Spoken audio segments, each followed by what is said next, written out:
योगिनीदशाक्रमः।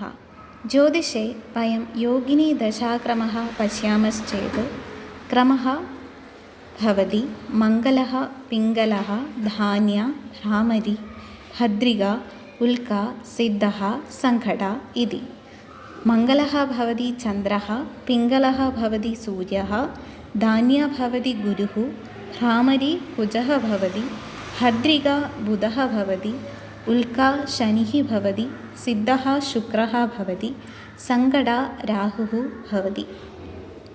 एवं मङ्गलस्य एकवर्षः, पिङ्गलस्य 2 वर्षः, धान्या 3 वर्षः, भ्रामरी 4 वर्षः, भद्रिका 5 वर्षः, उल्का 6 वर्षः, सिद्धः 7 वर्षः, सङ्कटः 8 वर्षः इति।